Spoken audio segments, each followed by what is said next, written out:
This meeting is being recorded. So usually on this show, me and Anthony will usually play an inside joke for the opening. So Anthony, crowd is here, about to blow, waiting for us to start the show. Yeah, that's right. Welcome to our kingdom. Play ball. My name is Steve Rabinowitz. I'm Jay Kaplan. And I'm Anthony Strait. The American Nightmare, Anthony Strait. Welcome to the 2022 MLB Preview edition of On the Sports Lines. That's our only wrestling talk on this week's episode. All right. Well, this season is less than 48 hours old, but we have a full 162 game season on the horizon. New changes in rules and the same high expectations for the top 1%. Actually, more like the top 33 to 50% of baseball, but it kind of seems like the top 1%.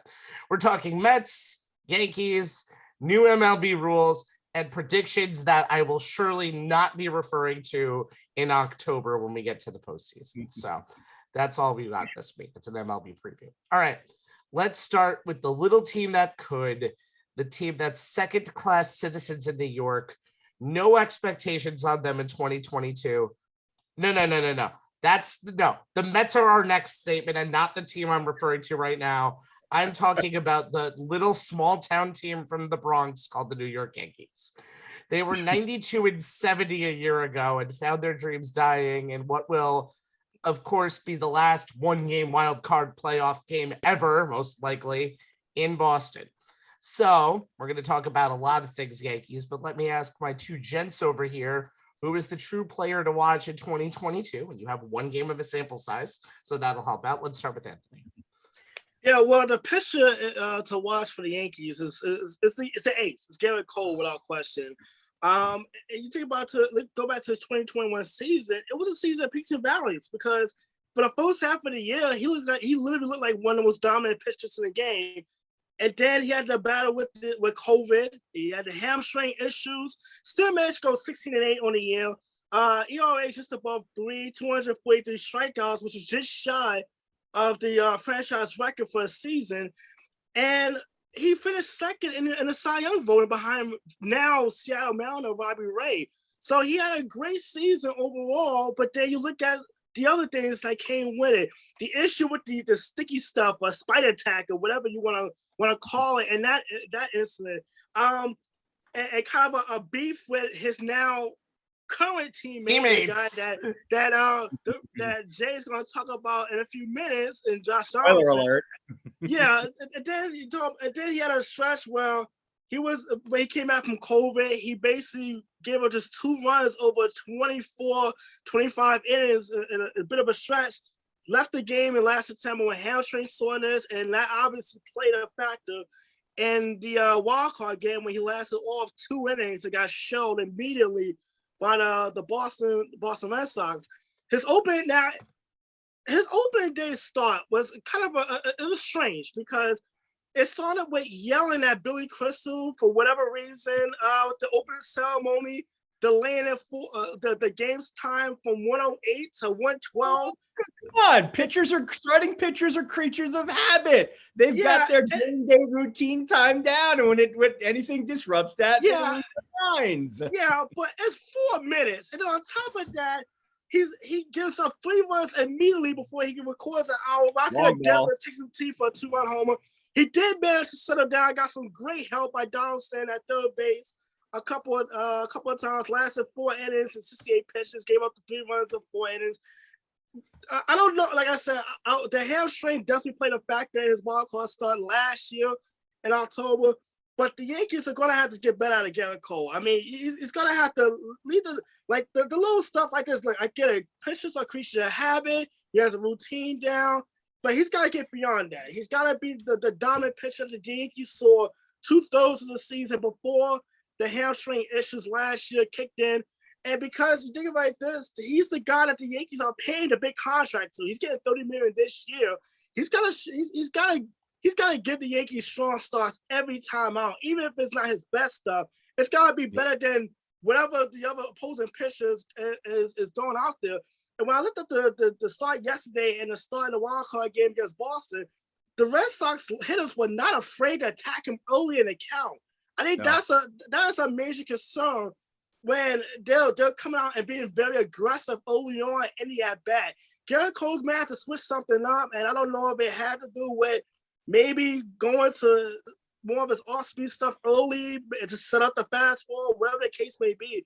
But if hitters are going to be that aggressive early on in counts, it's not good, particularly when Cole is your ace pitcher, and he's a guy that if you're an opposing player, you're probably not exactly looking forward to going up against every 5 days. Yeah, I'm glad Jay did have a little bit of a smirk when he was talking about how pitchers have a routine. I don't know with Garrett Cole. I think it's the same. It's become the same issues over the last 2 to 2.5 seasons, and you need to make sure that bullpen doesn't get taxed. And that's they need the Garrett Cole that showed up for Game 5 against Tampa Bay, and not the Garrett Cole that showed up in the wild card game against Boston. Yeah, I mean, it also depends on how they want to use him, especially in the beginning of the season without that real extra. Because honestly, for a lot of people, April's spring training because of the way everything went. Tell Matt Susan that he wouldn't know the difference. Well, Scherzer's a freaking robot. We know that. But for the most part, starting pitchers are going to use the most of April to get themselves ramped up.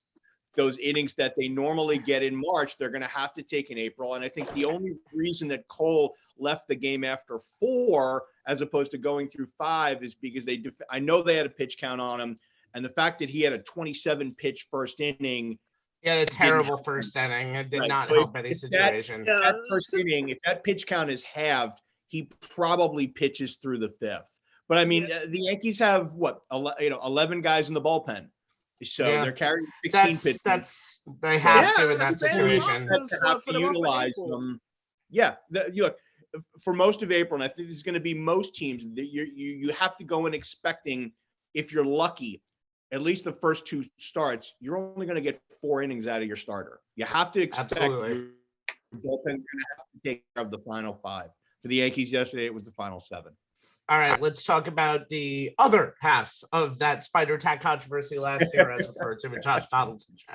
Yep, Anthony gave you a bit of a spoiler. I am indeed talking about Josh Donaldson. I mean, sure, on a team with Aaron Judge and Giancarlo Stanton and DJ LeMahieu, there are plenty of guys worthy of being the player to watch. But when your big offseason acquisition is a 36-year-old former MVP with a history of hamstring and calf issues of late, that guy gets the nod. Donaldson had a decent year for the Twins in 2021, 247, 352, 475 slash line, OPS of 827, 26 homers, 72 RBI. But injuries limited him to only 135 games, and only 92 of which were played at third base and only 457 at bats. He does have a solid track record, though. Over 11 seasons, his slash line is a very solid 269, 367, 505. An OPS of 872 and an average of 23 homers and 66 RBIs a year. His glove was above average in 2021 per StatCast's outs above average stat and Fielding Bible's defensive runs saved stat, which are the 2 leading glove metrics in baseball. The Yankees are hoping they get the version of Donaldson that shows up when he's healthy enough to play at least 150 games or more. He's played 155 or more 5 times, and when he has, he puts up MVP caliber offensive numbers: 279, 376, 519 slash line, an OPS of 895, and an average of 34 homers and 101 RBI. Want some next gen stats? Of course you do. And I have a pair courtesy of our pal Katie Sharp.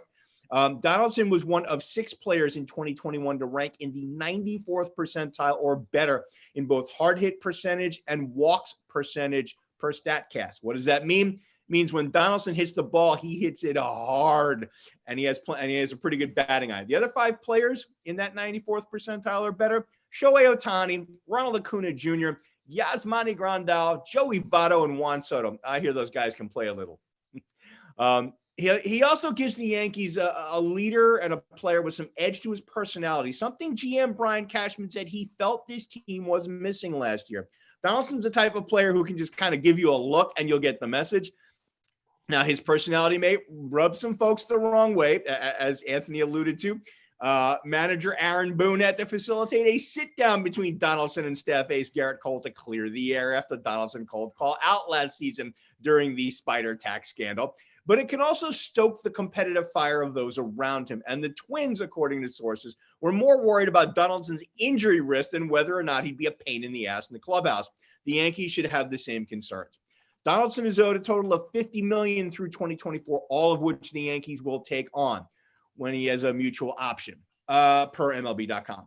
So the Yankees have 2 hopefully full seasons of Donaldson before they have to decide on whether retaining him for his age 38 season is worth it. I know a lot of Yankee fans were upset that the team didn't make a big push to get some of the top free agents, but the ones they did get all want to be here. And when it comes to wearing the pinstripes and playing in the Bronx and the pressures that come with that, that is not something to be taken lightly. Donaldson wants to be here. Hopefully he'll be healthy enough to play a full season and give the Yankees a good bat at the plate and a good glove at the hot corner. I'll be watching. He's off to a good start. He had his 12th career walk-off hit, giving the Yankees the opening day win over the Red Sox in extra innings. And a couple of double plays that kind of kept the Red Sox from tacking on more runs that kept the Yankees in the game. You saw the upgraded Yankee defense in full effect yesterday, and that's everywhere. That's something that very much was a focus for the team in the offseason, was getting guys who can catch the ball. And, you want to help that's something that the Yankees were not as good at last year, not really helping their pitchers out as best as they possibly could. They have the right guys in the right positions this year. Getting Aaron Hicks's glove back in center field is big. They moving Glaber back to second base. IFK at shortstop. The guy's a Gold Glover, though it was at third base last year. And you can't underestimate what Anthony Rizzo's glove will give them as ability to save bad throws at first base. So, yeah, the defense was a big point of emphasis in the offseason in the spring training, and you saw it on display yesterday. Well, Falafa is a lot better of a Gold Glover at third base and made an error yesterday at shortstop. That we can get into that when it happens, but the team, you notice overall this team is a lot better defensively, and obviously losing Gary Sanchez gets you Higashikawa and at behind the plate, who is better at framing pitches. Better at everything. Everything defensively, but mostly framing pitches, because that's going to be something that you're going to have to see a lot this year from the Yankees. He was top 10 in the majors last year in framing and getting called strikes for his pitchers on borderline pitches. And with this staff, which has a wide variety of styles and throwing profiles, that's going to come in handy. And I will go quickly because you're not here to hear this nasally voice this whole entire show. But I will go quickly and mention that the Yankees had some of the worst base running last year. They were the second worst base running team in the MLB, worst team in the AL at running the bases last year. They are trying to improve that in the offseason. This team, just not only that, they had 22 outs at home. They were among the league leaders in failing to get runs at home. This team is not going to be a stolen base team. Also, Aaron Judge only has 24 career stolen bases, but they have focused on this in the offseason, hired Matt Tellerico. Am I saying the name correctly? Yes. The Yankees director of speed and base running. And hopefully that's going to help this team. We saw the play against the Red Sox in the wild card game basically sink this team's chances in the postseason to get to the regular postseason. We'll see what happens. I'm not necessarily, I want to see a more complete Yankee team. And Jay actually mentioned it perfectly. Get the guys who want to be here. Don't get the guys who are going to have a huge spotlight on them. And I honestly think, and I want to just get into this quickly, there were no spotlight storylines. Failure to, Gary Sanchez leaving was helped. Judge to an extension. Now the Aaron Judge failed extension is something that is now unfortunately going to be in the forefront, which is why I'm not happy that Cashman had to actually release the details of what Judge gave up or what Judge didn't want yesterday. I don't think not a good move. No, he said it was done under transparency, but it comes off to me, and I have a feeling Aaron Judge took it this way by the expression on his face when he was asked about Cashman releasing it. He very much took it as Cashman, that's a passive aggressive move. And, for my French here, but for Cash, that's a bit of a dick move. Yeah, Cash has done a bunch of dick moves in the offseason. We Look, can talk about that. Here's the thing. At the end of the day, Rabbi, I understand why Judge wants this to be a non-topic of conversation. He's focused on the season. Cashman will no doubt continue to discuss, the extension with Judge's people, offline. He does go up for arbitration, a hearing in June if they can't come to an to figure out what his salary for this year will be. Judge his team put in $221 million. Yankees put in $217. It'll be one or the other. Look, Judge has made it clear that he wants to be here. He wants, like Jeter, he wants to be a Yankee for life. So if they don't get it done until the offseason, yeah, he goes into free agency. But as he said, the Yankees will be one of the 30 teams he'll be talking to. Do the Yankees have the inside track? I still think they do. I think they do if they don't take that contract down. That's the whole thing. I do appreciate, as we will transition to the Mets now, the Mets last season didn't really let Francisco Lindor prove himself and just gave him the reward right away. And Aaron Judge might want to prove himself here. And I think a lot of good contracts He's gambling on himself. Yes, and I think a lot of good contracts have come on proving themselves. All right, now for the most mediocre team that money can buy, the New York Mets. Last year was not great. From first place in August to 77 and 85 once the baseball calendar ended. 2-0 this year, though. And, 1-0. Oh, 2-0. And, they saw the Braves win the World Series as well. Never fun to watch that. All right, same questions, Anthony. Give me a player to watch. Yeah, I apologize. I saw something on ESPN. I think we'll talk about it after the show's over. That it was a little troubling, but getting back to what we were talking about, Tyler Walker's the guy I'm going to focus on. I think when the Mets gave him a 2-year, $20 million contract in February 2021, and I think Rabbi's expression may have kind of gave away what I was referring to, but we'll talk about it afterwards. He had a great first half of the season. Actually made his first All-Star appearance, and then after the All-Star break, kind of fell off a cliff. And he got the first half. His ERA was under 3, 2.66. First All-Star game appearance in Coors Field. Second half of the year, his ERA shot above 7 and 13 starts. The pitch is just 64 innings as well. And I do wonder how much of the absence of Jacob deGrom being in the rotation had a part to do with it. We talk about hitters having that protection in the lineup. And the same goes with pitchers as well. I mean, you think about your ace pitcher not being available, and suddenly everyone moves up a spot in the rotation. And Walker also with the fact that this is the most workload he had in the last few seasons, really kind of tapered off in the second half of the year. The Mets are going to need him to really step up, particularly now with the Grom's absence for at least the first month and a half of the season. Then you have Max Scherzer, who did have a hamstring issue, but seemed perfectly fine his first start of the year. And Walker also is coming off knee surgery, had some knee soreness in his last spring training start. So Tyler Walker being a big part of the back end of that rotation, which is going to be very important for the Mets.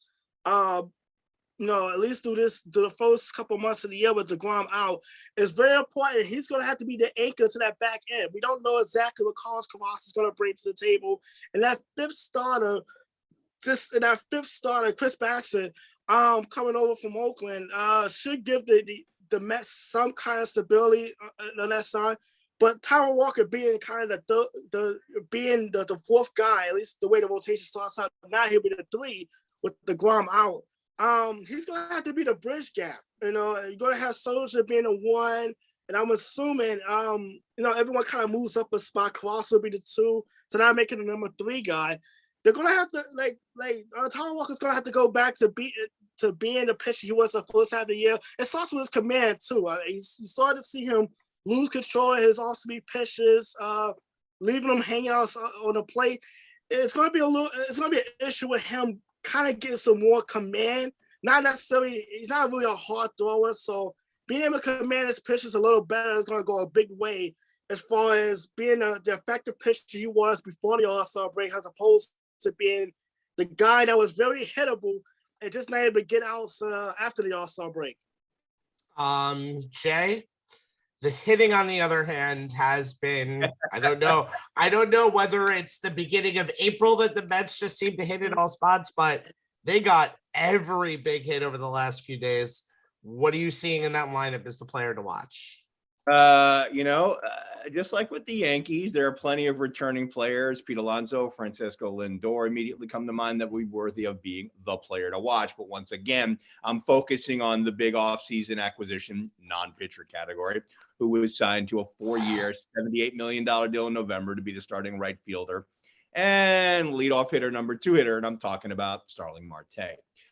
He only played 120 games last season, 64 with Miami before being traded to Oakland, where he played 56, but he still put up the kind of numbers that have the Mets thinking he could be the key to unlocking the full potential of their offense. Marte put up a 310, 383, 458 slash line, 89 runs scored, and a league-leading 47 stolen bases in 52 attempts, along with 12 homers and 55 RBI. Mets would take that type of season from Marte, or even an average full season from him.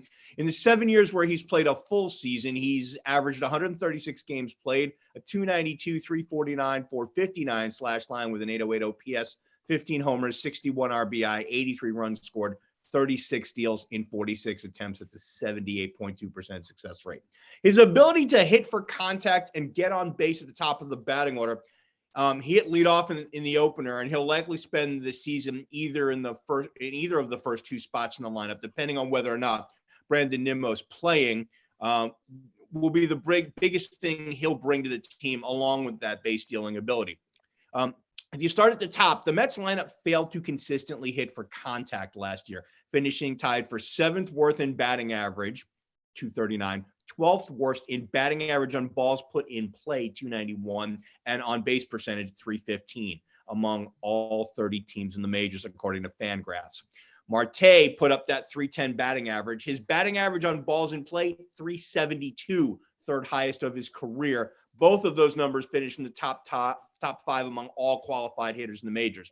This led to that 383 on base percentage, which was his career best, and if he can continue at that level, he'll create plenty of traffic on the base pass. Another thing this team was missing in front of Lindor and Alonso, who are expected to be the Mets' best run producers. Here comes some next-gen stats, because I always have next-gen stats. Since 2013, Marte owns the 2nd best stolen base total, 284, and the 5th highest base running runs above average, 44.3, among all qualified hitters in the majors. Expanding on his numbers from last season, Marte's 47 steals led the majors, as did his 12.3 base running runs above average. The Mets as a team, 3rd worst base running runs above average, minus 13.5, and tied for the 5th fewest stolen bases, 54 in the majors. Yeah, that's right. Marte had almost as many steals as the entire Mets team last year. He's learning a new position. He's going to be the everyday right fielder. It looks like Nimmo or Mark Canha will be manning center field for the most part. But his defense isn't the primary reason the Mets acquired him. His ability to get on base and then cause chaos once he's there is how he'll earn his paycheck. And if he can do that, he's consistently been better than the league average in runs scored percentage, stolen base percentage, and extra base taken percentage. Then he'll be worth every penny the Mets shelled out for him, and is likely going to be worth a few more wins as well. I will be watching for that. All right, so Anthony, I'm going to read you some names off, and I don't think too many people know who these names are, but Anthony would know. Jared Eichhoff, Robert Stock, Robert Gazelman, Corey Oswalt, and Jordan Yamamoto. Those are people who started games last year in the second half of the season for the New York Mets. I'm surprised that Anthony's cat, which has made an appearance on the screen, also didn't start a game this past offseason, this past second half. Wait, Anthony, he didn't. started a game. Well, no, he started a bullpen day. okay, Meanwhile, it was a lot. It was a lot of bullpen games for the Mets during the second half of the season. That's almost for sure. every game. Almost every game was a bullpen game. But that's going to be the key. With Jacob deGrom out for at least a month, although Met fans feel like it's going to be 7 months because of their negative attitude towards any Jacob deGrom injury now.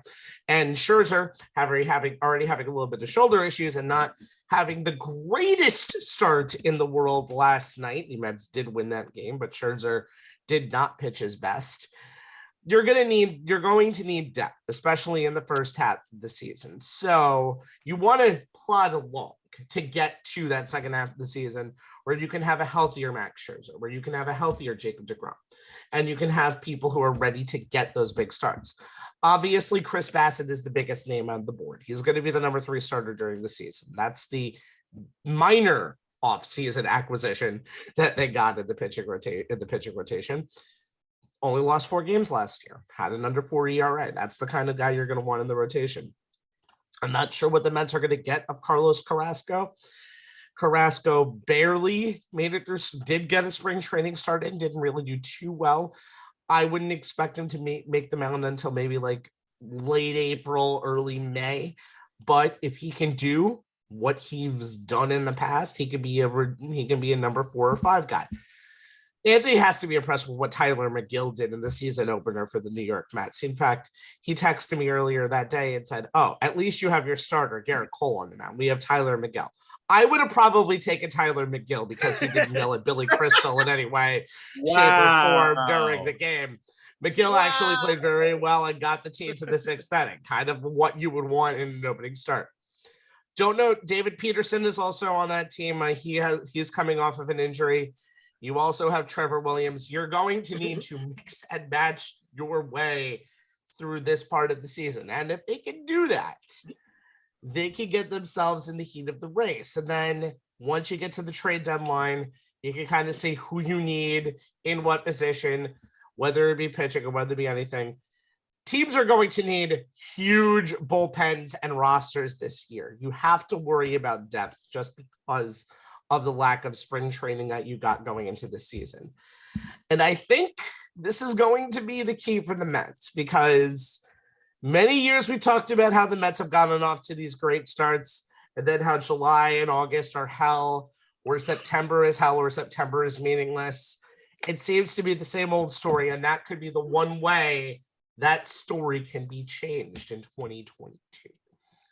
You just mentioned the Mets hot starts. Last year, they became the first team to be in first place for 100 days or more to finish with a losing record. So, yes, it's not about the Mets of the personification. It's not how you start, but how you finish. And, they're going to have to, they're going to have to, well, at least for the first 2.5 months, 3 months of the season, to at least make those games in September actually mean something. Yeah. They're going to have to survive, which is really the key, because NL East is still pretty tough. All right, let's move on. Spoiler alert, we're going to talk about in the next segment afterwards, we're going to talk about the new expanded playoffs. But now that 12 teams make the postseason and there are best of 3 wild card series, yes, making the playoffs will give you as much of a fair chance as we've seen before. But it won't be the NBA where 20 teams out of 30 make it in. That we're not going that far. But there are teams that won't even make the 12, even though that they made it into the 10-team playoffs last year.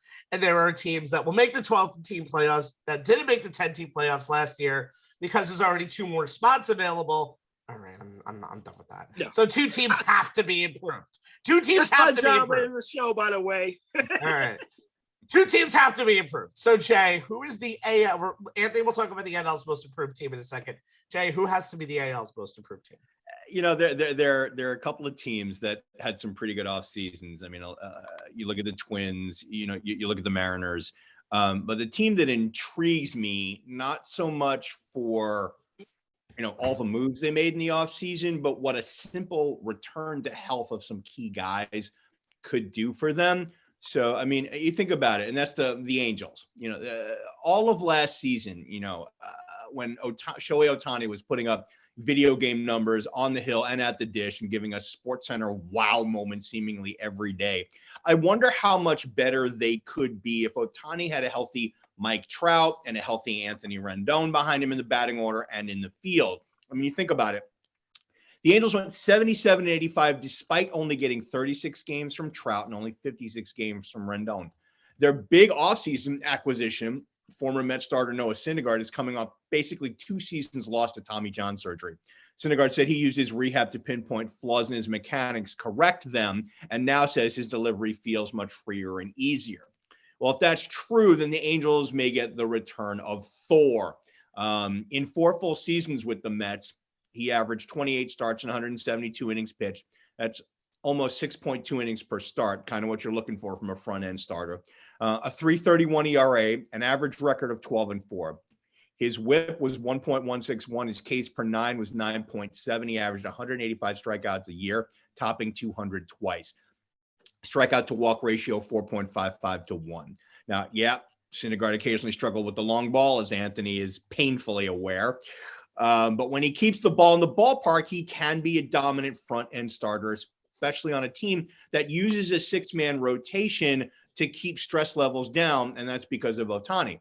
With the depth behind, those two, Ohtani and Syndergaard, in the form of Patrick Sandoval, who was 3-6, but at a 3.32 ERA, Jose Suarez, who was 8-8, but at a 3.75 ERA, Jaime Barria, 2-4, 4.61, and newcomer Michael Lorenzen, who's also coming off an injury and is looking to make the move from reliever to starter. He spent 6 years in the bullpens with the Reds, and possibly some improvement from rookie Reed Detmers, who the Angels are pretty high on, as he adjusts to the game at the major league level. The Angels' rotation could be decently improved. Another area that could help improve their win total is their bullpen, starting with closer Raisel Iglesias, who was 7-5 with a 2.57 ERA and 34 saves. His whip was less than 1. His strikeouts per 9 rate was 13.2, and his strikeouts to walk ratio 8.58 to 1. Angels re-signed him to a 4-year deal. Then added Aaron Loup, 6-0, 0.95 ERA and 65 appearances, one of the best left-handed relievers available in free agency. They also added Ryan Tepera, who was 0-2 with a 2.79 ERA and 65 appearances, and Archie Bradley, who was 7-3 with a 3.71 ERA and 53 appearances, to improve the depth behind Iglesias. All that being said, it's going to come down to Mike Trout being Mike Trout and doing Mike Trout things, along with a typical season from Rendon. We all know what Trout is capable of. When he's healthy, he's still the best player in the game. Between 2012 and 2019, when he played at least 134 games every year, he put up MVP caliber numbers, the proof of which was that he finished in the top 2 every year but 27. He was inexplicably 4th that year, winning the award in 2014 and 16, finishing 2nd in 2012 when he was Rookie of the Year, 2013, 2015, and 2018. His slash line over that 8-season span, 308, 442, 587 with an OPS of 1009, an average of 35 homers, 92 RBI, 24 steals, and 110 runs scored. A season like that is not out of the question if he is healthy. And then if you add, the Angels can get a duplication of 2021 from first baseman Jared Walsh. Last year, 277, 340, 509 slash line, 850 OPS, 29 homers, and 98 RBI. Have Rendon finally returning to the form he displayed in his 5 full seasons in Washington, where he slashed 297, 377, 516 with an 893 OPS, averaged 25 homers and 97 RBI. And Ohtani continuing to be Ohtani and doing Ohtani things both on the mound and at the plate. You get all this, and who knows, the Angels just might be just improved enough to actually make some noise in the American League West. It's so hard to actually pick the improved team, by the way, because there were so many good teams last year. You can't pick you can't pick pretty much the entire AL East outside of the Orioles, and who wants to pick the Orioles? Central is still so it really comes down to the Mariners or Angels, and technically the Mariners were a pretty damn good team last year anyway. So they were, and they figure they're going to get better. Well, adding Robbie Ray, that'll improve them. Improvement from and a young team that gets a year older, which is the most. And you got to figure the Astros are probably going to take a step back in that division, so that division might be a lot. Maybe it's going to be big, but I'm just saying that division could be a lot more tightly contested than we think right now. We'll see how it plays. It's a factory of hitters. I feel like you lose Correa, you just gain more people. By the way, if you didn't know, Jay in his spare time also just does those like stats at the bottom of the quarter for those Apple TV broadcasts that just say he has a 35% chance to get on base, because it's literally just a quarter of stats that or probabilities. It's like Jay's dream on the corner of Apple TV Plus games now. Hey, all right, you know Anthony. what? It's been my title for 20 years, Rabbi. We know this, and knowing someone needs that's a Shaman's perfect view. All right, Anthony. I didn't like your pick yesterday, and then for the Phillies as the NL team, and then Kyle Schwarber just started the season with a monster home run, and I'm like, they have mashers all over them. Yeah, they can hit the ball. I just question whether or not they can actually catch the ball. Doesn't matter sometimes. The Phillies defense is going to be a bit of a question mark going into the season. Look at 2021, the Phillies were the personification of a wacky NL East. Okay, they were bad with a third of the season. Actually got high, were in first place for about 3 weeks. They went into the month of September and did what they've done the last 4 years. And that's fall apart during the last 2 weeks of the season. They lost 6 of the last 7 games. 2020, they lost 7 of the last 8, 8 of the last 9 in 2019. Is there a trend coming here with the Phillies? Like, it's not like with them, just like the Mets, they don't know how to finish the season as strong as it started. But they also had a terrible bullpen last year. And their additions this year was going out and adding Corey Neville, who that the Phillies are hoping could be the Brad Lynch of this Philly team, as Brad Lynch was that team that won at World Series in 2008. Also, they added Brad Hand and a familiar Mets face and Julius Familia to kind of show up that bullpen that couldn't hold that really had a hard time closing out games and holding leads down the stretch.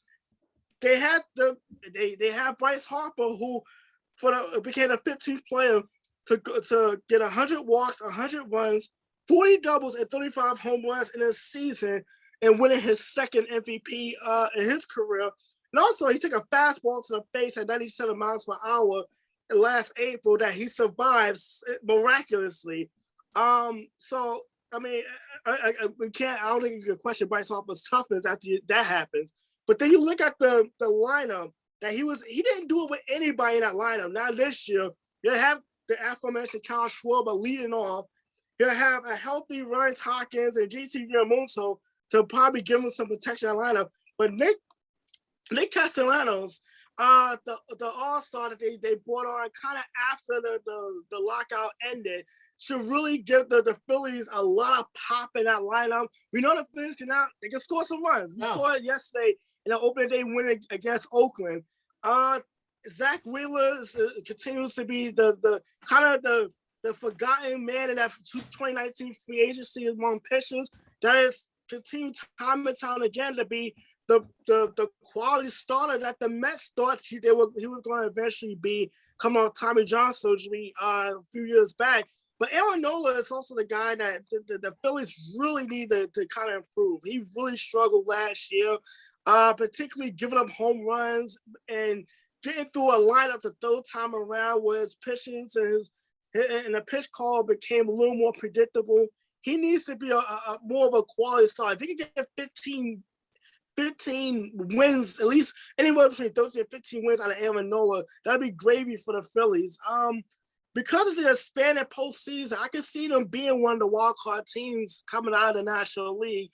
And with the Phillies, they can score a lot of runs. This is going to be a question of can the bullpen be approved and close out games down the stretch, and if they can keep teams from scoring, if they can avoid the situation of having to literally outslug opponents every couple of games, I think the Phillies will be in a good position to maybe contend in the NL East, but eventually do get in as a wild card. It's kind of funny, actually, when you think about it. I don't think the NL East is a wild card situation. I think it's really take a dice and shake it and see if the Braves, Mets, or Phillies come out as your Yahtzee, because it's really, those three teams are evenly matched in a lot of different areas. They do a lot of things well. The Braves just have an overall better lineup. The Phillies probably have the best stars on their team. And they can mash, and that's they can mash of a stadium. But again, they have very bad. Their bullpen is and everything else in their fundamentals is multiple. Yeah. And then the Mets, they have a good team on paper, but they have to execute. So we'll see what happens. All right. So I get disappointing, and I have to get everybody in the league. So let me run down my nominees. I actually don't think the Rays are going to be good this year after I died on the Rays are going to be better than expected hill this year and won. I think they're going to take a step back, but I don't think they're going to be completely disappointing. I can still see them making the playoffs. Couldn't think of anybody else, honestly, in the AL. I think the Astros are really going to be good again. NL, Brewers were a very good possibility for this award because I think they really depend on the top of their rotation, and then they don't really realize where they need to make sacrifices in the lineup. I thought the Braves for a second just because of how that World Series hangover, but for God's sakes, they're getting Ronald Acuna Jr. back in the lineup every single day after winning the World Series. So I went with the obvious choice. I hate to say it, it's the Giants. They had a 107 win season last year, but they're a team that, as we've talked about a lot last year, they're still building.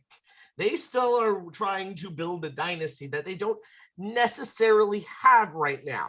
But when they had their big run last year, they had to kind of go for broke. So they got Chris Bryant, and they were not going to keep Chris Bryant because Chris Bryant got a ridiculous contract that should never have been paid for by the San Francisco Giants or the Colorado Rockies. So the Colorado Rockies is a problem now.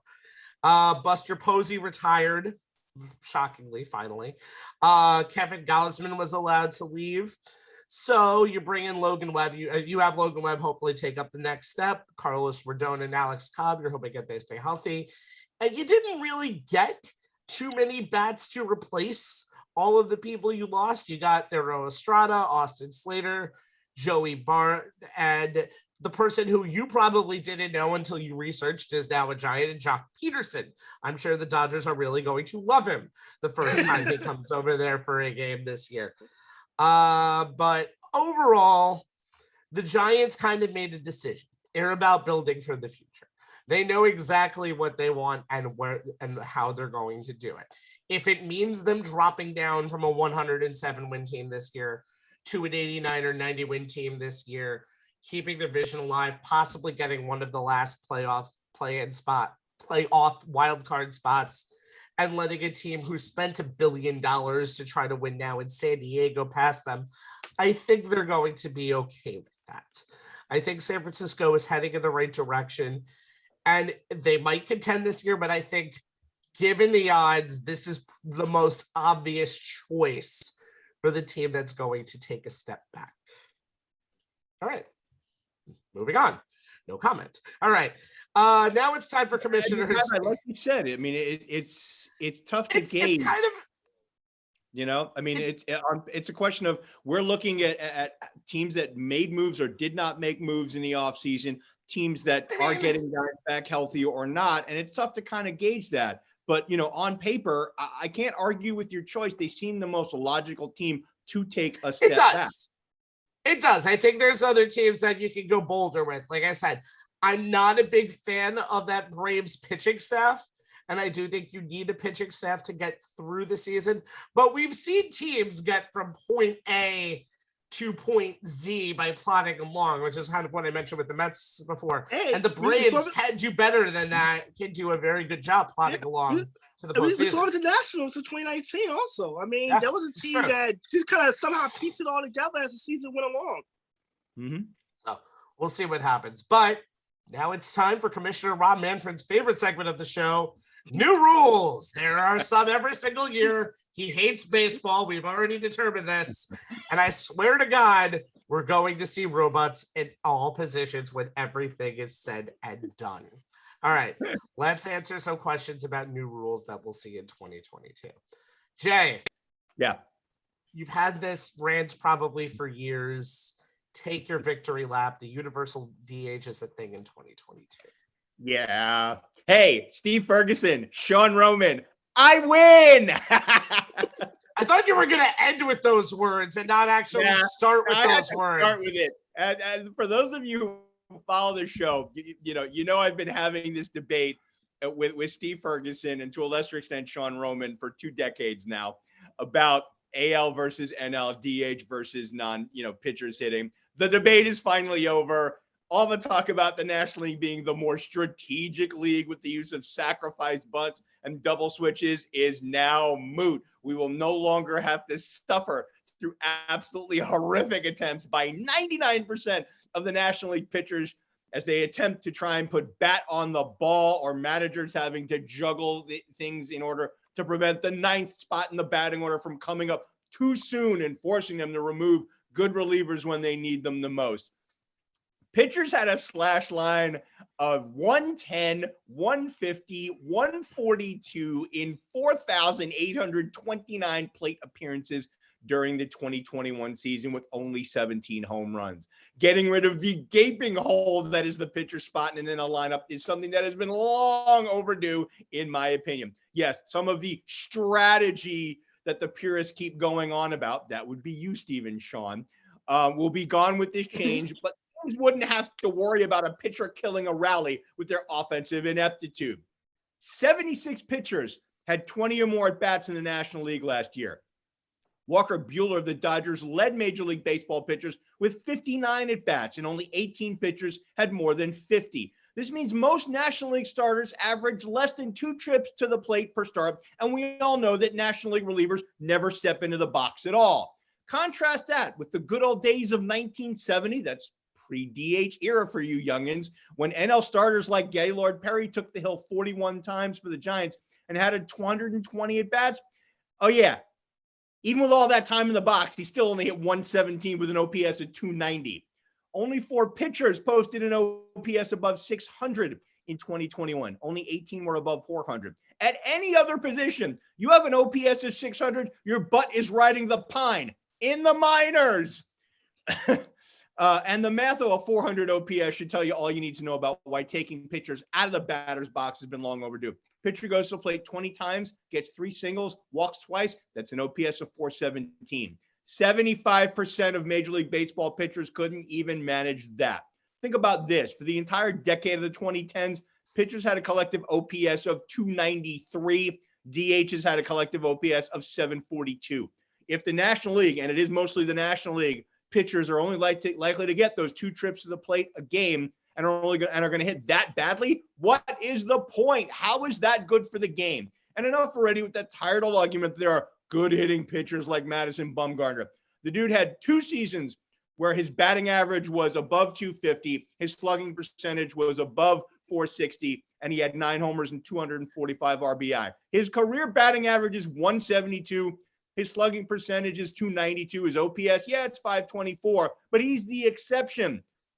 Nowhere close to the rule, and no team would continually run out a position player with those numbers. Here's another thing. Pitchers strike out a lot. According to baseballreference.com, pitchers whipped in 44% of their plate appearances last year. You want to exclude sacrifice bunts from those plate appearances? That stat jumps to 48%. You combine strikeouts and sacrifice bunts, and you have pitchers giving away outs on 53% of their plate appearances.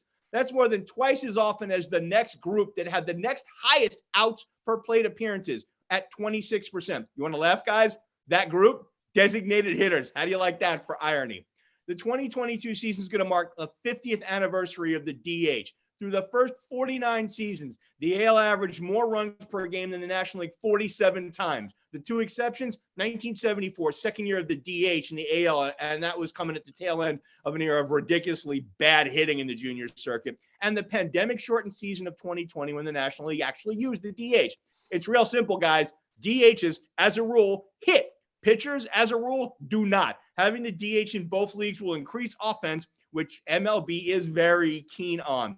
There's only one pitcher that fans want to see hit, and that's Ohtani, because he can actually hit, like an actual professional hitter. Major League Baseball actually recognized that and created a rule basically just for him that allows him to stay in the lineup as the DH even after he's removed as a starting pitcher. At the end of the day, guys, the overwhelming majority of fans care about how often their team puts up a crooked number on the scoreboard, not how often their manager can execute a double switch. First I like of to give all, a shot. I like to give You're in this I rant. want to give it a memorial toast to pitchers who rake. Okay, that was the Yes. fun. You know what? Look, we knew that it was going to happen. The universal DH was going to be a thing. Even after the pandemic short of 2020 season, there have been talks about it for years. Now it's coming to fruition. But it was kind of fun seeing the occasional pitcher like a Noah Syndergaard or even half the Mets pitching staff in 2015 that could actually hit. Yeah, Anthony, I appreciate a good Bartolo Colon home run as much as the next guy. But those are outliers. Those are exceptions to the rule. And you know what? The needs of the many outweigh the needs of the few or the one. Let me quote. He was right. And one of the things I will throw out there for the Universal DH as part of being a national concern is now if you're a national team and you have to go to a bullpen game, you don't have to worry about burning to your bench. There you go. And pitch hitting guys to get them out of the game. Now you can literally just go to removing a pitcher altogether without having to tinker with your lineup, number one. Number two, the World Series now plays out on an even playing field because now both leagues have the DH in place, and now we go to American and interleague play is even field. Yeah, everything is even field, and it allows for the season that they're going to have starting in 2023, where everybody's going to play everybody.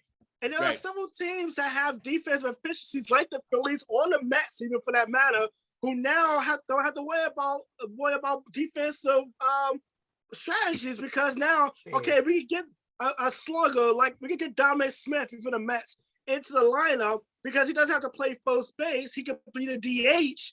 Or in the case of the Phillies, you can have Kyle Schwarber, who does struggle with his glove. The Nationals, the minute this rule went into effect, what did? They signed Nelson Cruz. Yeah, Nelson Cruz can play till 55 with the DH in both leagues, by the way. And I'm not wrong. Yeah, or even the Cardinals, who have Yadier Molina and Albert Pujols in their small start seasons, you can alternate between them being the DH. Of course, you kind of want Yadier Molina still being the back catcher. He still got it. I mean, he threw out a runner during opening day yesterday. He still got it. All I have to say is, thank God it's both leagues with the same rule. Even if you're for or against the universal DH, both leagues have the same rule, even playing field, and that's the best part of all of it. We can get to the other stuff another time, but that is closed for the moment.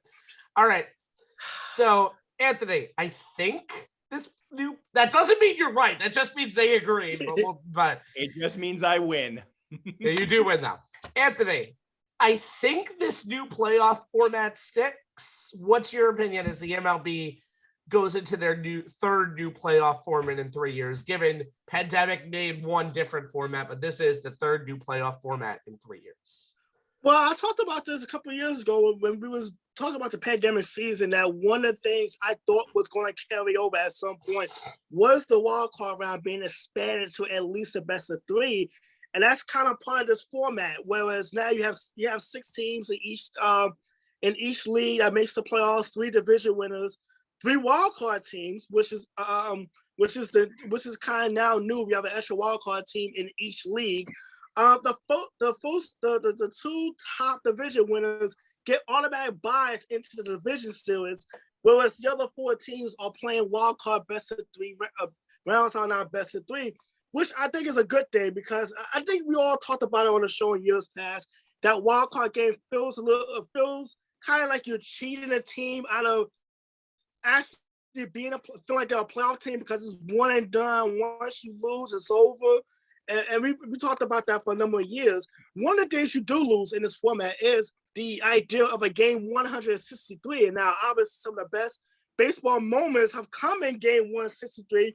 You think of Bucky Dent. You think of, in my case, Al Leiter going into Cincinnati and pitching a gem to get the Mets that wild card in 1999. And you think about the wild game between the Padres and the Rockies in 2007. You think about there are so many days, and also think about the Twins catching the Tigers in an epic meltdown in 2009 and beating them in game 163 to get to win the AL Central. So those are the memories that we're going to lose in that case, because now tiebreakers is kind of going to playoff seeding, not exactly determining if there needs to be an extra gameplay after the regular season.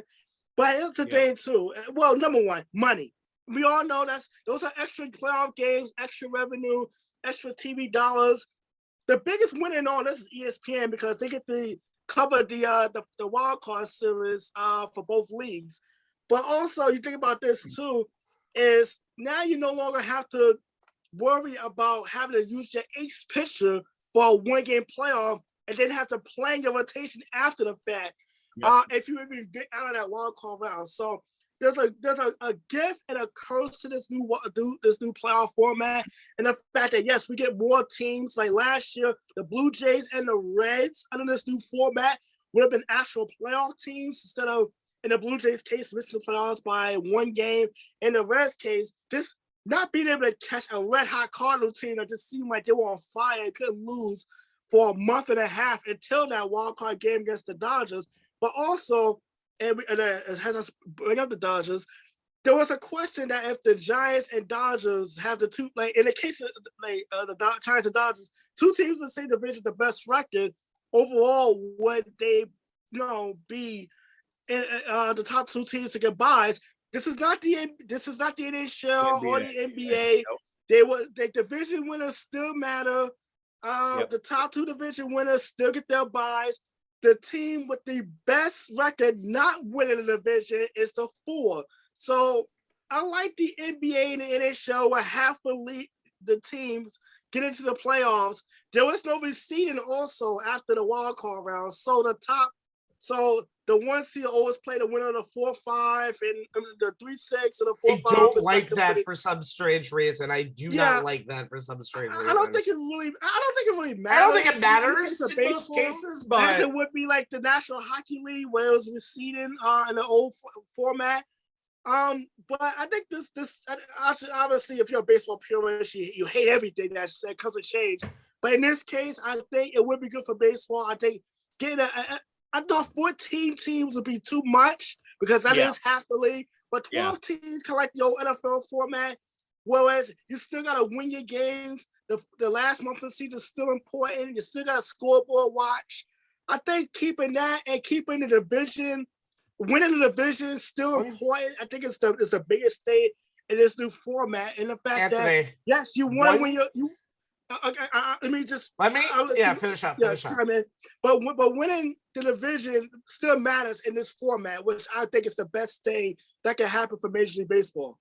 One thing that I think is actually interesting about this whole thing, and one thing that kind of gets swept under the radar, is that worst division winner has to play a wild card series. And if you look in the past, and I think one team that would be a very key example of this is the 2006 Cardinals.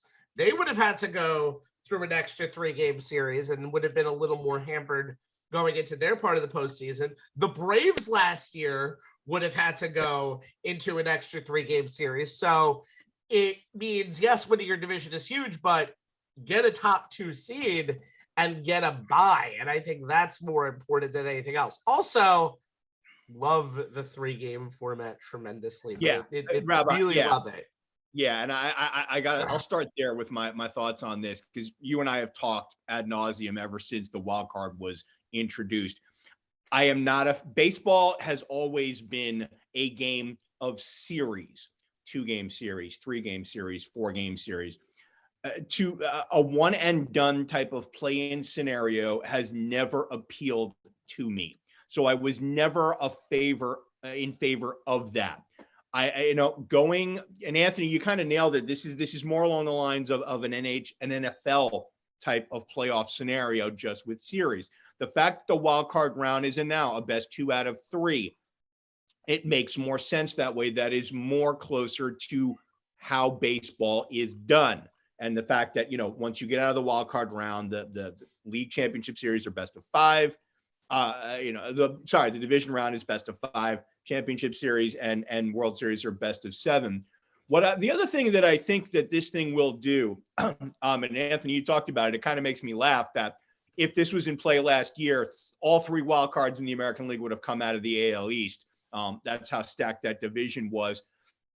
The Mariners would have been the team that would have come up one game short in that scenario. But if you think about it, you would have had more teams being competitive through the back half of the season. I mean, you think about it. The Reds would, as you said, the Reds would have been the last team in. The Padres were 4 games behind them. The Phillies were 2 games behind a game behind the Reds in terms of how that played out. So I think you would have seen more teams feel like they have a shot. And I think you will, to me, that also is going to go further in terms of reducing tanking, because there's now more opportunity. More teams are going to think, okay, how many games am I out of that last wild card spot?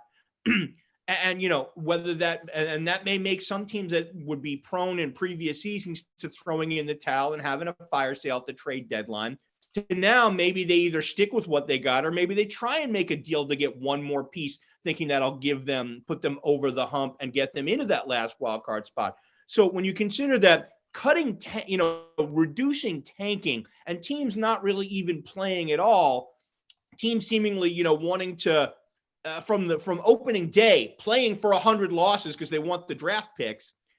I think this will also help reduce tanking, because you're going to have even more teams thinking they have a shot to make the playoffs. And at the end of the day, you come into a new season, look, unless you're the Yankees, whose goal is to get to the World Series every year, because that's just that franchise. All the other 29 teams, they just want to get there. They feel like, because once you get in, anything can happen. The Braves showed that last year, and we've seen it in countless other seasons. All you got to do is just get in. Now you got more teams who have a chance to get in. I think that's all. At the end of the day, that in itself, more teams thinking they have a chance to get in the back as we come through the dog days of August and into September, the stretch run of September. That is better for baseball as a whole. There's a lot more that goes into that we could talk about another time. And we will. And we will, but let's quickly talk about season. pitch. Yes, let's quickly talk about Pitchcom. It is something that has only really been patented since last August.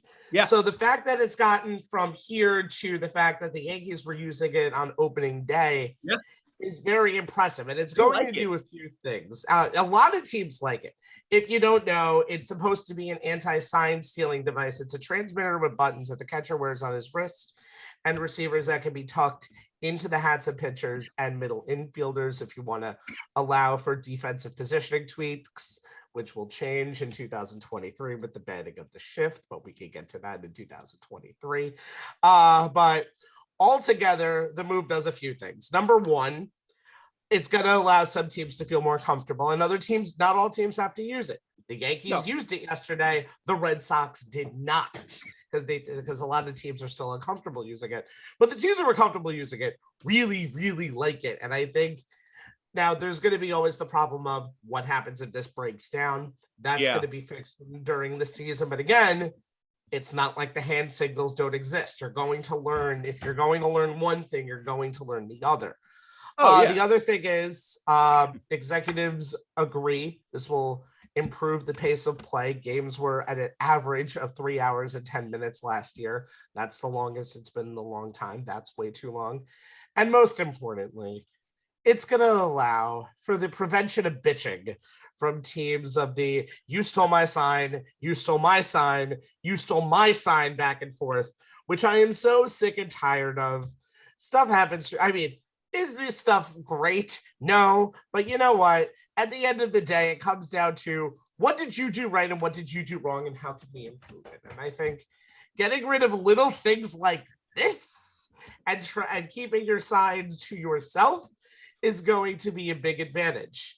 Just make sure the Houston Astros don't find the codes to any of this and possibly unlock Make sure they can't hack your Bluetooth. Yes, make sure they don't hack the Bluetooth. But overall, I think this is a great technological advancement towards the game, and I think it's going to be, and I'm impressed at how quickly it's been designed, and I think it's I mean, it got its start in what was it, high A last year? High A last year. Sorry, low A West League was where it was started. First application of it. What look, are there going to be some of those purists who get on your sign stealing's part of the game. You're getting rid of it. You know what? We're in the 22nd would say century. sign stealing is part of the game.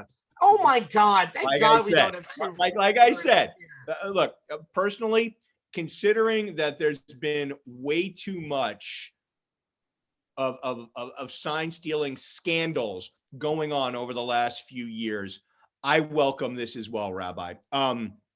I was surprised that the Yankees used it yesterday. Higashioka said he likes it. Cole said he likes it. They didn't have any problems with it. I mean, as people were saying, the NFL has essentially been doing this for decades. It's about time baseball got into this. And you're right. With any technology, there can be glitches. Corey Seager was saying that the middle he hit shortstop for the Rangers and a couple of the other infielders. They missed a couple of pitches. He said the pitchers didn't miss it, but there was some glitches where the infielders missed it. And you know what? At the end of the day, as long as the pitcher and catcher can talk to each other and not have to worry about changing to a completely different set of signs with a runner on second base, or constantly popping out and doing the face covering conversation at the mound to make sure they're on the same page with signals, adding more stop time to the game. I think this is a great thing. And like you said, I am with you, Reb. I'm amazed at how quickly it not only was developed, patented, rolled out, and tested at the minor league level, and then immediately bumped up to the major league level. That's impressive on its own. But I do like the fact that the Major League Baseball has not mandated that it be. They're not going to mandate anything that has all of these little problems. Not yet. It's going to take a while now. Yeah, it may. But I'll tell you what, I like the direction this is going in. And what's interesting is the original thought is that catchers would wear it on their wrist. Higashioka was actually wearing it on his knee. Yeah, I saw that yesterday. Yeah, I'm happy you mentioned that because he was wearing it on his shin guard, just above it. And what he was doing was, and if you watch the telecast, covering he it was with covering his glove. He was covering with his glove, and you can see him kind of inputting whatever pitch call he was giving to the pitcher during that time. And it was phenomenal. Like I watched McCann, he was wearing on his wrists, and look, I think it's a good thing. I mean, anytime you can give teams an option, obviously the sign stealing is still is still going to be there, but that's 2 days. Number one. It stops with the whole pitchers conference at the mound and the cross signals. That's not going to end. That's not going to end, Anthony. It's not going to end, but at least cuts down on that a little bit. And also the paranoia as far as sign stealing with a runner on second base, if he's relaying it to the hitter that's in the batter's box. So that's a couple of days. But what I was thinking. And Pedro Nolan, if you are watching this on either live on Facebook or on the YouTube replay, this is a good idea for us. We can do this for us. We're panelists. I was thinking we can assign a panelist to each button. Think about this. Whoever is trafficking, either if it's the Rabbi, Nisa, you can get the start button, the option button here. Jay, this could be you. You could be Square. Ferguson, he could be triangle because he's always in the middle. I'm almost at the end, so I could be circle. Sean Roman gets a whole right analog stick for himself because when he's on the air, we know he has a lot to say and he's full of options and opinions. That's why we love him. That's why we love the guy. He gets his own right analog stick. So Pedro Nolan, if we're ever back in M&M at some point before the next ice age, this might be a good idea. We don't cross-talk each other. At least we know to cut ourselves off so we don't run over 30 minutes. But it's a great idea. I'm just thinking, if Pitchcom could work for Major League Baseball, why can't it work for us? Okay, we all have a lot to say. We're motor mouths. We don't know when to shut up. But I'm just thinking because I'm quite sure there have been a lot of shows with Nolan and Pedro, at least in my case, that probably drives them nuts with not being able to be quiet when a hot mic is on. So this would be a great idea, and I do wonder, can we put like an electric pulse in this too, so like if we know not to shut up, that's enough. No. Although that actually no, the electric pulse for you guys going over is actually a good one. All right, finally, I myself picked the Padres and Angels last year as my World Series, so this prediction can't be worse. Maybe. Let's make our MLB World Series predictions as we are about to embarrass ourselves one more time. Anthony, give me your AL and NL Wild winners this year. Okay, this is the worst transition in history on this show. We go from electric shocks to World Series World Series predictions. Yes.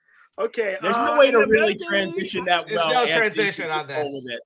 Yeah, you know what? In the American League, and I remember this conversation with Katie Shaw when we had on the show prior to the pandemic short in 2020 season.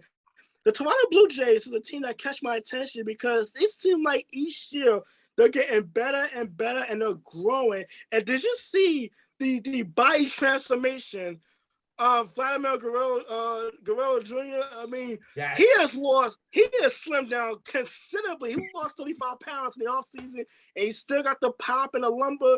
But I think the Blue Jays, considering they were just literally one game away from making the playoffs, and the growth and being back in the Rogers Center full time is going to really help this team. They were locking open day to come from behind win 24 hours ago. I think Toronto is going to take that next step. They're going to be the team that comes out of the American League with that lineup that's gotten a year older, a year better. I think they're going to do it. It says a lot about home field advantage because I've been to that stadium and obviously Sean Ferguson has been there too. That stadium, when it's rocking, it's different. And I said that about the old Yankee Stadium as well.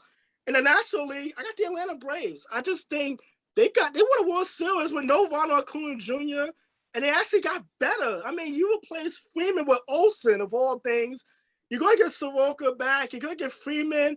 I think this team came out of nowhere. Won a division, won a World Series, and they actually improved in the offseason. So my World Series picks are going to be 30 years in the making. Think about this, 30-year anniversary of the Toronto Blue Jays beating the Atlanta Braves in the World Series. I think we see a rematch of that this October also. All right, Jay. All right. I'm going to agree with Anthony on the American League. And that's the Toronto Blue Jays. And like, if you guys remember on last year's preview, I said the Jays would be the team most likely to give the traditional powers in the AL East, the Yankees and the Red Sox, the most agita during the season. They won 91 games and barely missed the playoffs. Yeah, losing Marcus Semien and his 45 homers, 102 RBIs and Gold Glove defense, as well as, leadership in the clubhouse, that's going to hurt, as will, losing the AL Cy Young Award winner and Robbie Ray. But I think they did a pretty good job replacing both. They filled the hole at third base by getting Matt Chapman, who did hit 27 homers last year. Come on, guys. We know Semien wasn't going to hit 45 again. He topped only 25 twice before in his previous 4 full seasons. Yeah, Chapman's slash line could use some improvement. He was only 210, 314, 403 with an OPS of just 716 last year. But he's a 3-time Gold Glover, including last year, so that does make up for it. They replaced Ray with Kevin Gausman, one of the best starters in the National League last year. 14-6, 281 ERA, 1.042 WHIP, 10.6 Ks per 9, NL All-Star. Yeah, and here's the other thing. You talk about the guys who they're going to have, who have another year, and they're going to have from jump. They'll have Alek Manoah, who was 9-2 with a 3.22 ERA, and Jose Berrios, who was 5-4 with a 3.58 ERA. They're going to have those guys from opening day as opposed to the end of May for Manoah and the trade deadline for Berrios. They still have Jordan Romano closing, locking down the 9th inning. He was 7-1 last year, 2.14, 23 saves. Pitching staff's in good hands. George Springer is healthy. Guy only played 78 games last year, 74 of which came after June 21st. And man, what a tear he went on. 22 homers, 50 RBI, 907 OPS. And you mentioned Vlad Guerrero. Yeah, his body's gotten better, but I mean, think about it. Last year, when his body actually still needed improvement, he put up 311, 401, 601 slash line, a 1002 OPS, 48 homers, and 111 RBI. You add in Bo Bichette, Teoscar Hernandez, Lourdes Gurriel. Those guys combined for 82 homers, 302 RBI. This team's going to be fine on offense. Oh, and and Anthony, you brought up that home field advantage. Playing all 81 games in Toronto this season. Don't think that's a big deal. You look at it from the fan perspective and the energy, Anthony. I look at it from the perspective of the COVID vaccine regulations in place in Canada. That may give them the biggest home field advantage of all. If you're not vaccinated, you're not crossing the border. Think about it. Any star player on another team who's been cagey or non-responsive about their vaccine status, we're going to know for sure one way or another, because if they can't come across the border and play in Toronto, we know they're not vaccinated. Every little edge helps, and it may be worth a win or two for a team that should come out of the AL this season. For me, I know it's a captain obvious choice, and it's boring, but I'm going with the Dodgers in the National League. To me, they're still the best team in the National League and the most likely to get back to the World Series. Yeah, losing Corey Seager hurts. He's a 25, 75, 850 OPS guy when he's healthy, but that's been an issue. But his loss means that Trey Turner, one of the National League's best shortstops, finally gets to go back to his normal position. Guy comes over in a trade, plays 52 games, out of position at second base. What did he do? 338, 385, 565 slash line, OPS of 950, 10 homers, 28 RBI, 11 steals, 41 runs scored. Guy led the majors in hits and batting average, led the National League in steals and total bases. Oh, yeah. And this team added Freddie Freeman on top of that. What'd that guy do last year? 31.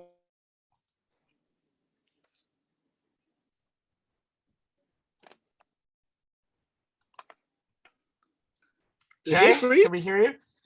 Well, yes, it looks like he froze. So I'm going to do a little bit of a sideline, little sidebar.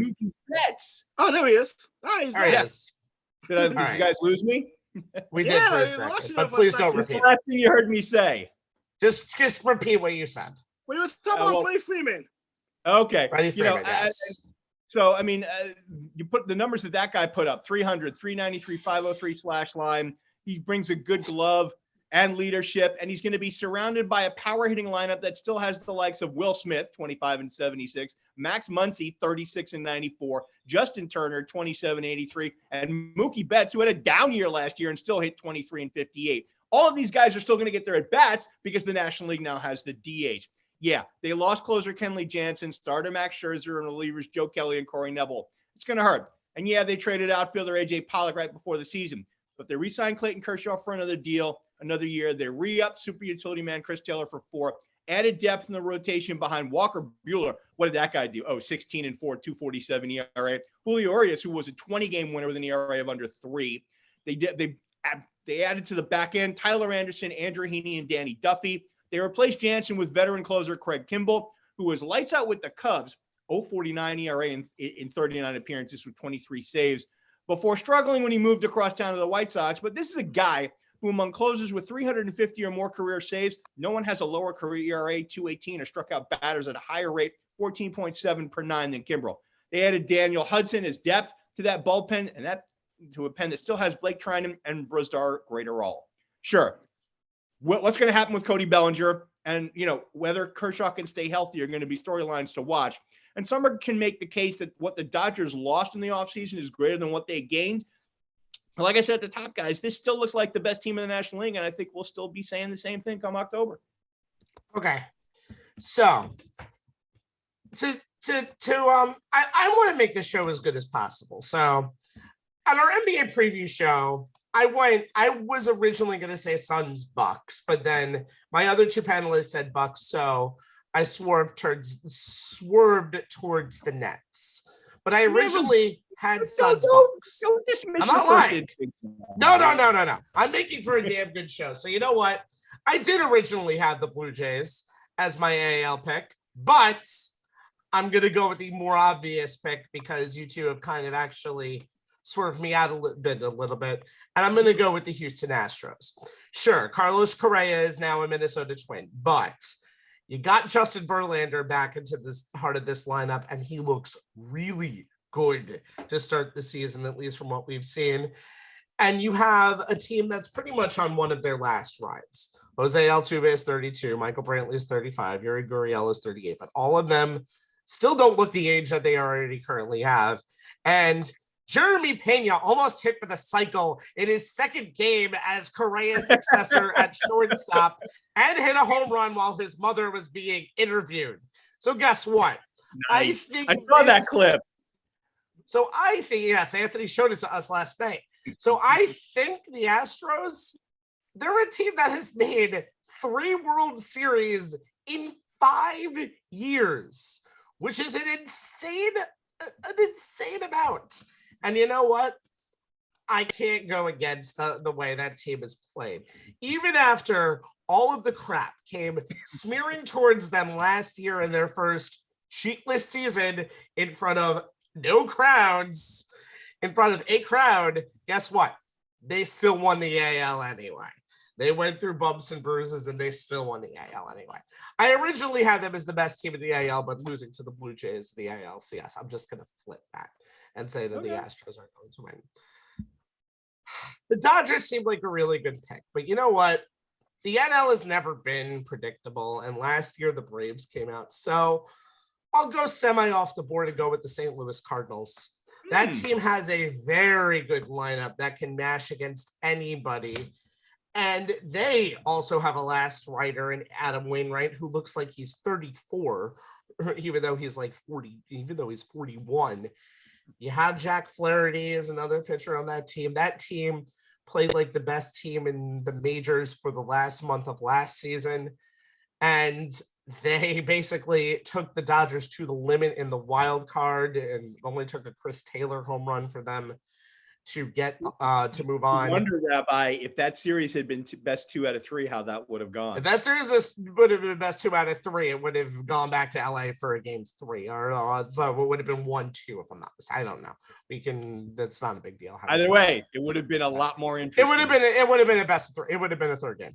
But overall, I think, again, I had the Cardinals and Dodgers meeting in the NLCS. I'm just flipping that, and I'm going to say that we're going to go with a Cardinals-Astros old NL Central rivalry as our World Series for 2022. I can't believe you both went with one of my picks again. I can't. Blue Jays. I'm shocked at how much Blue Jays. Although me and Jay picked the Rams, and I took the Blue Jays. You shouldn't be surprised about that. No, I know, but I'm surprised Anthony took the Blue Jays is what I was more surprised about. And I'm surprised a little bit. I thought somebody would have gotten the obvious route, but that's okay. We'll get to everything. And of course, I'm not going to mention any of these again if anything fails. Although this is your boy right here was the one that thought the Suns would be the Western Conference's best team, and they won 63 games. All right, that does it. Spring is sprung, so go outside. Well, I'm sorry. Let's talk very quickly. I just want to. Can I finish? Let me talk? I want to open it up. Unfortunately, we got very sad news this morning that Dwayne Haskins of the Pittsburgh Steelers, and formerly of Ohio State, died at 24 years old after getting hit by a car. It is a very, very sad story that Anthony saw it. He was shocked. I looked at ESPN.com. I got shocked. And Jay's like, it's sad. Yeah. Never know exactly what we'll ever see from him, but losing somebody who had that much promise at 24 years old is shocking. Yeah. It's always sad when someone that young is taken out of the world that, before they have a chance to truly fulfill whatever life's plan is for them. Haskins was well liked by the Steelers organization, Mike Tomlin in particular. He was going to have a chance in OTAs, in training camp, to try and, if not, be the number one guy, to at least wrest the backup job away from whoever he was going to be competing with, Mason Rudolph. Before you guys had mentioned to me, right before we came on the air, I hadn't seen anything come across any of my alerts. So it was a little shocking to me. As a Steeler fan, that it strikes closer to home than it does to either of you guys. But, this is a guy we followed throughout his career in college. We saw his ups and downs, and, the unceremonious way things ended for him in Washington, and how he was trying to resurrect his career and, maybe grow up a little bit more since coming to Pittsburgh. So much promise, whatever life's path was going to take him. It's just sad that we won't get to see who he was going to be, because he wasn't fully formed yet. Yeah. Jay, you pretty much said everything in a nutshell. I mean, I was literally just turned my head and saw the flash on ESPN and obviously I was just you saw, but I had to talk about Tyler Walker. It really kind of startled me. It just really shocking news to see that. From what I read, he was in South Florida training with other members of the Steelers. Obviously, off-season workouts. It's very sad to see anybody, and to lose their life in this tragic manner, but to so young, 24 years old, and like I said, it just not being. We don't know where his life path would take him. From obviously everything that happened in Washington and how it ended there, but it looked like he was maturing there. I felt like the Steelers were a great fit for him, as far as not just on the field, but off the field and the environment, and being with a guy like Mike Tomlin, and even you got the guys like T.J. Watt in that locker room, kind of keep his head on his shoulders, and he was going to have an opportunity to maybe be the full-time starter, at least be the number 2 guy, and just a very unfortunate news to hear. To hear, never mind just being on the air, just in general. It's just really disappointing. My heart goes out to obviously his family, the Steelers organization. It's just a very tragic loss. Yeah. All right. Let's no easy way to transition, but Jay, March Madness has ended. It's been a big month for the North Carolina Tar Heels. Give us your final thoughts. I say this every year, and it's a phrase anybody who knows me or who has watched the show knows. Craziest tournament ever. And for you, that actually would be legit this year, though, because of all the shit from the good and the bad, for the crazy and everything. But it's why we love the tournament, and this year was no exception. I did not expect the Tar Heels to get this far. I think, Rabbi, I said this to you when we talked a number of times, during and afterwards. Hubert Davis was the only one who expected him to get this far. He put photos of the Superdome in all of his players' lockers at the beginning of the season and said, make your reservations. And somehow, some way, the Tar Heels got there. Losing to this Kansas team, doesn't leave as much of a sour taste in the mouth as any other national championship game loss would have. The one to Villanova, 5 years ago hurts a lot more.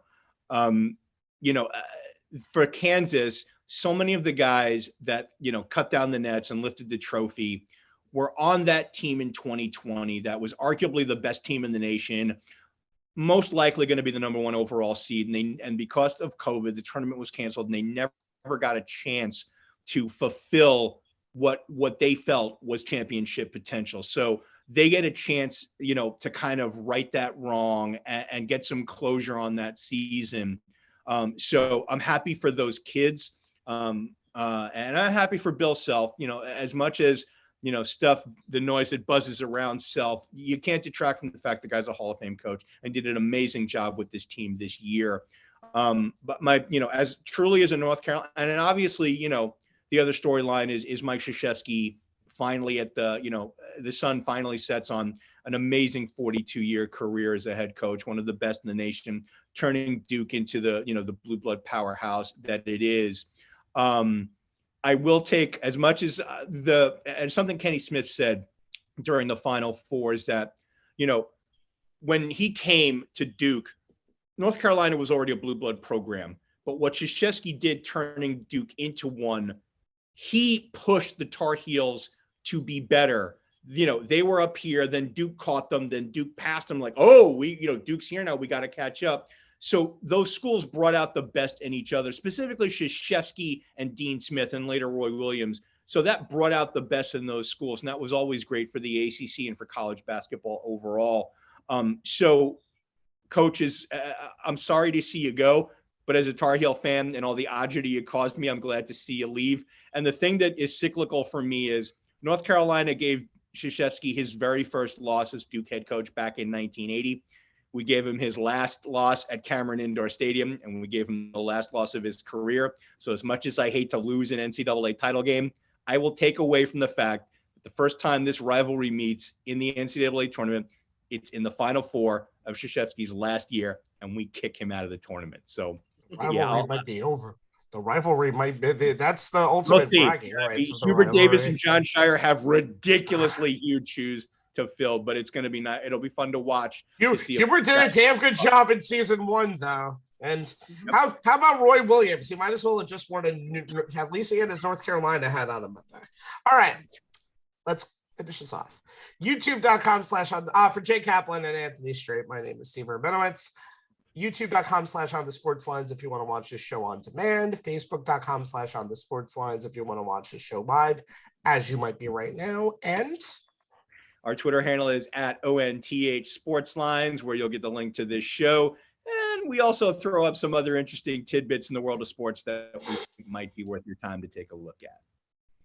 5 days from now, we will have an NBA playoff preview, since that's the day that nobody is playing in play-in week. So 5 days from now, we'll talk Nets. We'll put a postmortem on the Knicks, and we'll talk other stuff in our NBA playoff preview. See you then. Good afternoon. Good afternoon, everybody.